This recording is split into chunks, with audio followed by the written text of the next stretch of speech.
That's why I totally believe it affects most developers on the planet, probably. Too much logic went into the model at these times. And that was even combined with the technology stack, which was relatively complex. In my reality, in my daily life, the embedded engine was kind of the default for the last 10 years. Yeah, it seems like a nice way to maybe break folks out of their siloed metrics. This episode was brought to you by Camunda. Camunda is an open source software company innovating process automation with a developer-friendly approach that is standards-based. It's highly scalable and collaborative for business and IT. All right, good to see you all. My name is Richard Seroter. I am here interviewing Bernd here to talk about his book on practical process automation. I'm a director of product management at Google Cloud. I also do some work for InfoQ and a number of other channels to spend too much time on Twitter as well. But I wanted to pause that today to at least spend some time with you, Bernd, and ask you about this very interesting book. But first, please introduce yourself.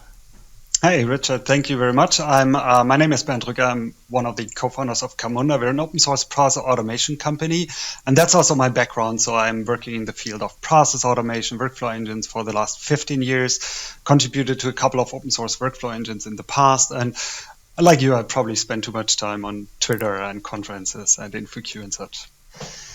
That's okay. It's a good use of time. Well, let's just jump right in here. So process automation. This can sound like something that's probably most maybe developers, programmers don't think a lot about. Maybe they don't think of it outside their code. How would you describe what process automation is really about? Why should a developer actually care about this? Yeah, that's one of the conceptions I have most actually out there in the field. Why should I care as a developer? It's that kind of business thingy, right?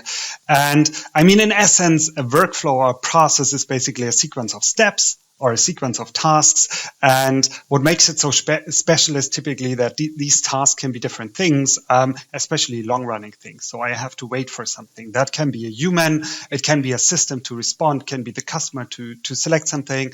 It can be an asynchronous message coming back, whatever it is. Right. And as soon as you need to wait for certain things, you have additional requirements because you have to save the state where you're currently at. So you can keep waiting, not only for milliseconds, but seconds, minutes, days, weeks, whatever it is. And that's actually a huge problem to solve. And this is where workflow engines strive very much. And while the typical use case is really in the domain of these business processes most developers think of, like whatever order fulfillment, customer onboarding, claim settlement, and so on and so forth, it can start very, very small, actually, if you have typical integration problems around asynchronous messaging, around function orchestration, whatever. There are a couple of these use cases as well. That's why I totally believe it affects most developers on the planet, probably. Yeah. Yeah. Who in the company creates them, though? Is that the developer, the traditional programmer? Is it a business analyst? Is that someone in the cafeteria staff? Like, who's building workflows at the company? It depends a little bit on the use case, what I just sketched. So if you're in integration problems, it might be really the developer looking at these kind of processes. But if I look more on the business side of things, it's very often, a business analyst or some role that translates between business and IT. It's not always called a business analyst. And the reason why that's also why that's possible with process automations so well is because most of the tools work with visual modeling. And then you have visual models of the sequence of steps. And that basically facilitates collaboration. Like you can discuss on the model, you can clarify a lot of things on the model. And that also means you can talk about the model and the problems with a lot of different people, actually. And that's normally in the domain of business analysis, but it also helps. And that's my experience also with integration use case, even on a very technical level. So I saw a lot of use cases where developers discussed with developers where the other person also didn't understand what they're saying about until you basically sketch something on the whiteboard. And then it got clear. And the whole idea is to take that model as kind of executable code. So you can basically model that thing graphically, but at the same time, that's executable code that it can give to a workflow engine. And then you always have the model or the documentation is in sync with reality, which is a huge thing actually to achieve. Yeah, you mentioned this in the book, which everyone should pick up and read. It's a great book. But how do you Thank start you. to decide what goes in the model or what goes in the code? Right? Because I mean, I've spent my year as well doing a lot of process orchestration. You accidentally start throwing a lot of loops or conditionals here in a model. And how can a developer think about, well, what belongs in my function or my component or my service? Yeah. And what do I outsource to the workflow engine? Yeah.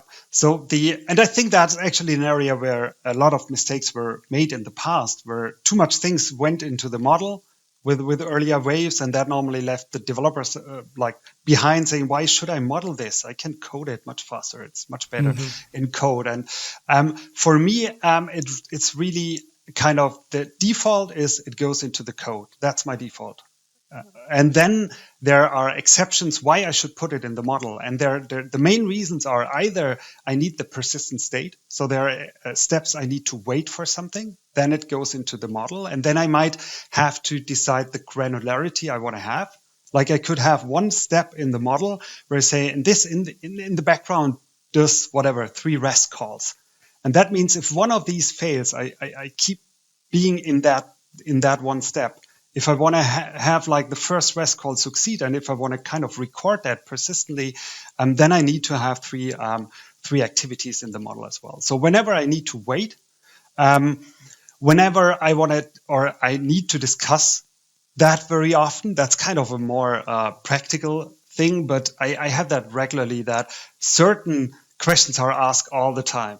Like somebody sees the model, it's like, how do you do that? Yeah, that's written in the code. I mean, then it's very often handy to just add it to the model, because then you save a lot of time discussing it. And the third reason is typically you want to analyze on certain audit data the workflow engine writes. So you want to analyze, like, how often did we go that way? Under which circumstances do we did the decision that way or the other?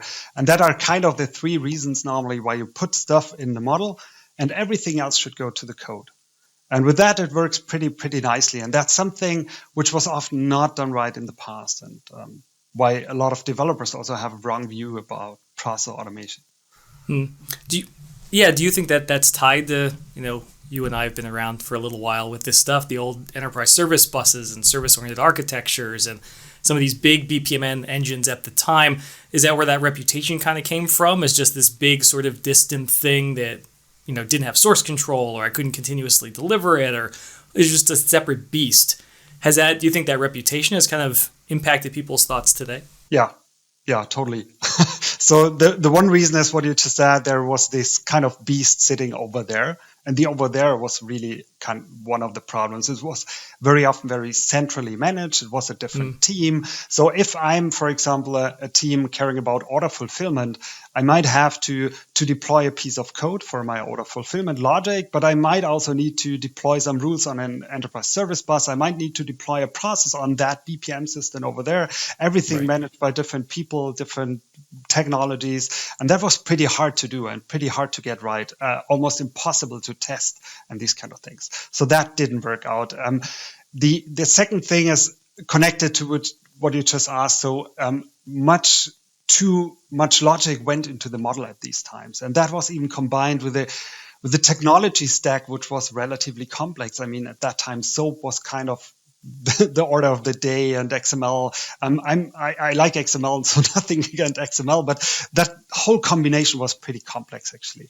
And that led a lot of people to, it just doesn't work out. And in a mixture with, and that probably came on top of that, with big vendors ruling that field and throwing in what they called low-code tools, basically sold by the idea of, hey, you don't need developers to automate that process. You can click it together, which for weird reason still doesn't work. That really, pulled a lot of developers away from the idea of process automation being something for them, which is a big pity. Yeah. So if I am a developer today thinking about how I connect to, let's say, an existing monolith, existing commercial software, what are the couple of things I might need to do to make that system workflow friendly? Like, how do I play with that other ERP system or that other even custom built thing? What's kind of table stakes? What do I need? Yeah, it really depends on the situation at hand. I always have this very handy here at my desk. So, but normally I do something I call that pain-driven development some time back. I'm not sure if that's unique, but you not always need some kind of pain in order to create a project which has some impact in the company. So when you see something that needs to change in the monolith, in the legacy, in whatever you have, that might be a good opportunity to look also at workflow automation, at modern tools around workflow automation, and say, hey, look, instead of burying that again in the monolith, let's put that into some own service. Let's build a proper process model. Let's integrate that with the monolith and probably other systems. That sounds relatively easy. It's super hard in reality, because that normally needs that you have to cut a lot of things under the hood of the monolith. You have to provide a couple of facades for the process to call, and so on and so forth. But I think that's a good way of going about that. And then you slightly really dismantle the monolith into smaller pieces. Or you might have functionality that's relatively independent of the monolith, and making the monolith like one system's being used. That's sometimes possible, especially in end-to-end scenarios, that you have that whatever customer onboarding process, and you might need the monolith, but you might also need the CRM system or whatever.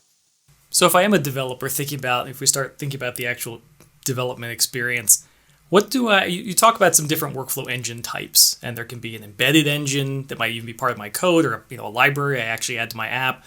Maybe workflow as a service, which I'm interacting with remotely. How do I start to decide between things like that? And give me an example the developer might recognize of an embedded sort of engine. Mm-hmm. So, that's kind of where we're currently coming from. So in my reality, in my daily life, the embedded engine was kind of the default for the last 10 years. So that works it's a library, it's a Spring Boot starter, for example, you just add, and then the workflow engine is really started up as part of your application, just needs a database to persist things, and it's very easy to use, very lightweight. I still like the model for certain situations, especially if you build kind of a monolithic software, or we have software vendors building their own product, but using a workflow engine as part of it. That makes a lot of sense. As an industry, we're slightly moving towards using more as a service components. That's not only true for workflow engines, but for everything. And the cloud pushes towards that. I think you pretty much know about that.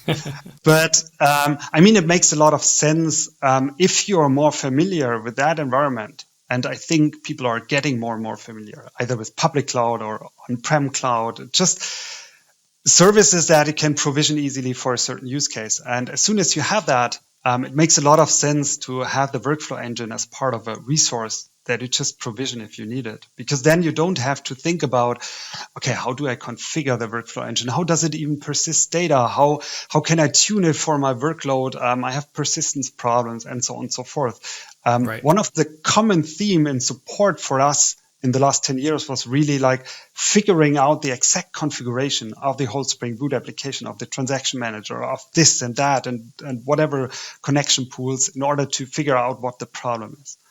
And with a managed service, you can isolate these kind of problems. So I find that the better way of running it, but as an industry, we're just moving towards that. So most development teams out there are not totally ready for that yet, but I expect that to change over the next years, actually. So now, if I am that developer, I'm thinking about, and again, we've seen this for a long time now, this discussion between orchestration or choreography of maybe I'm just chaining together a bunch of services through an event bus. I'm using Kafka and I'm just spinning up different things and maybe putting some metadata in a header that says this is the next thing to do, whatever it might be. What are some pros, cons? How would I decide I want to just kind of do a decentralized model where nobody really kind of knows what's going on in the big picture, but it's very lightweight and kind of flexible, agile, versus a more coordinated, centralized workflow engine? How do I decide that? Yeah, that's one of the questions I'm thinking about most, actually, because that came up a couple of years back when event-driven architectures really, they're not new, but then Kafka gained traction and a lot of people started to apply these. And I had some very severe discussions around like, hey, why again do I need that workflow engine? We want to be decoupled. We want to be flexible. We just do it event-driven. And I thought about that quite a lot and discussed that with customers in their scenario. And let's quickly introduce both concepts, because I think then it's easier to follow. So the idea of an event-driven system, of the so-called choreographed approach for example, order fulfillment would be there would be some component that says, hey, somebody ordered something. That could be an order placed event, put on a bus. And that component doesn't know anything who picks it up. Then there might be another component like the payment service, for example, saying, hey, if there was an order placed, I might have to collect money for that. And there might be another service, a shipment service, that knows, okay, now I have to collect all the goods and put it in a parcel, or let some person do that and ship it out, and so on and so forth.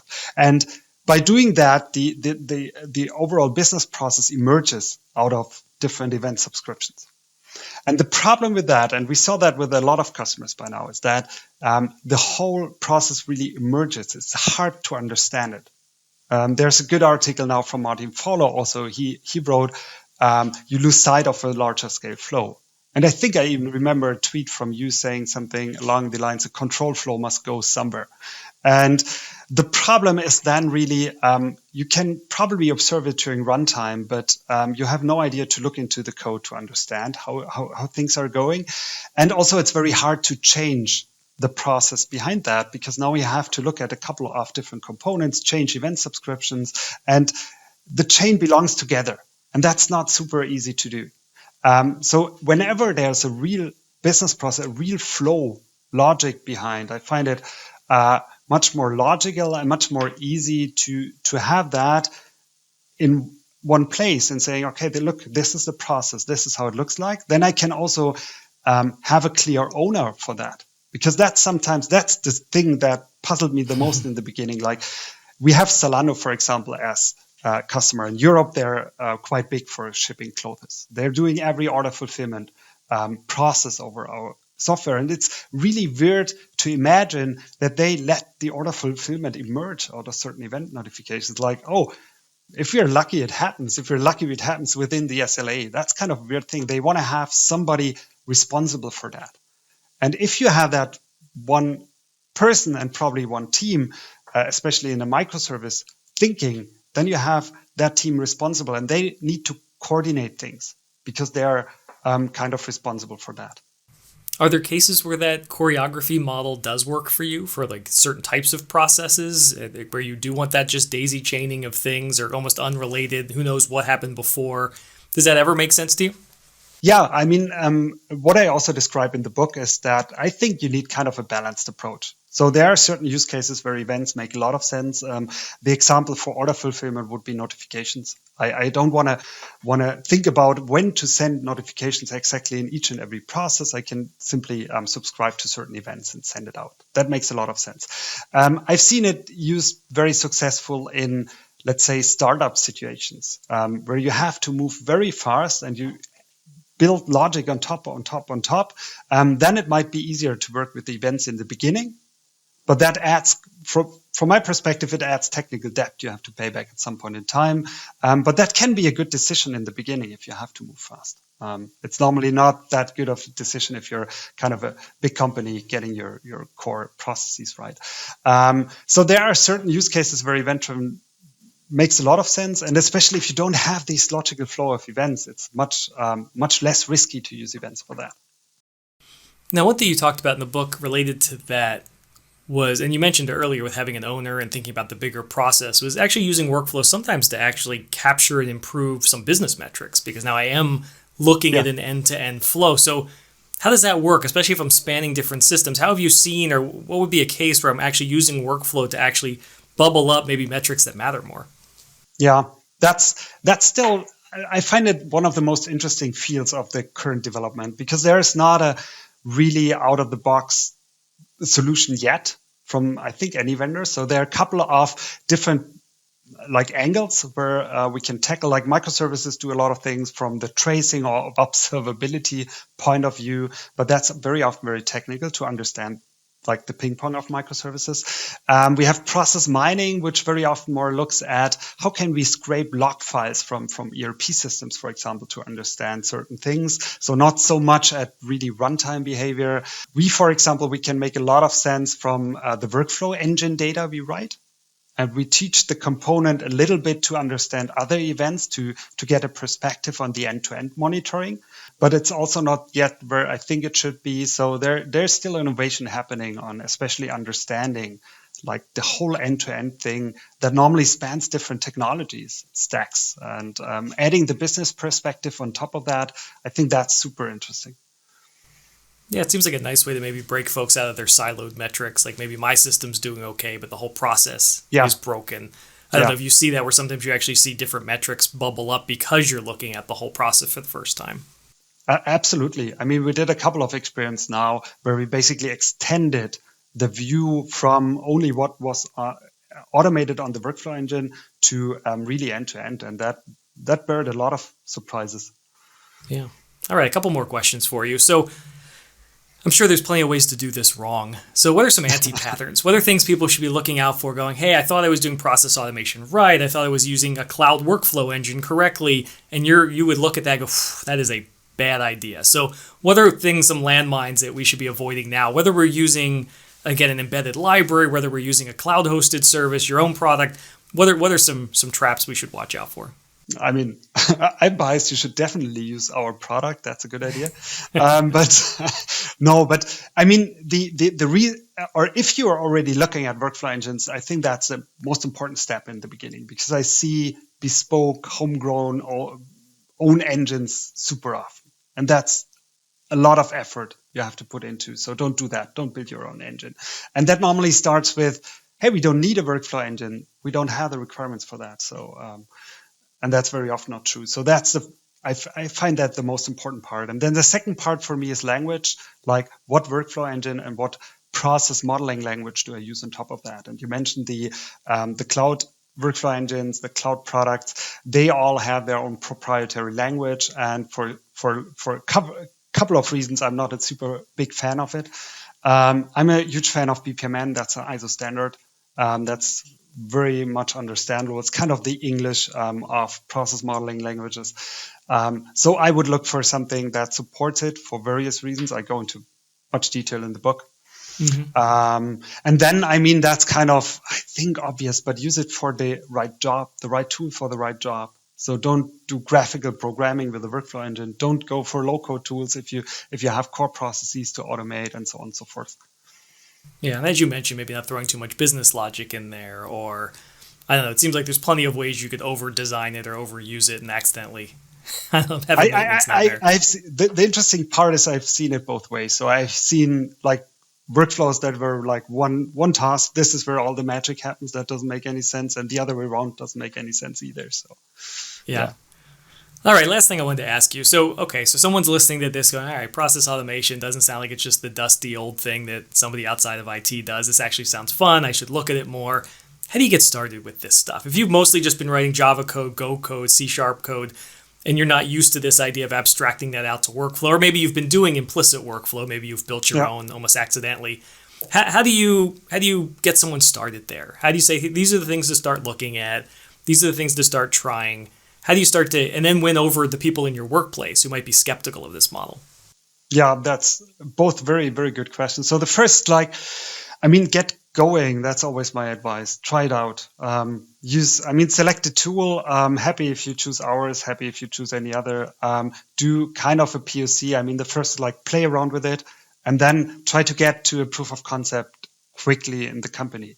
Like something not too small, not too big, that it can really do some severe work. And then normally we use that show and tell approach, like, hey, we have something awesome here. This helped us. Why? And then we talk to people in most of the companies where our tool is adopted on a prod base.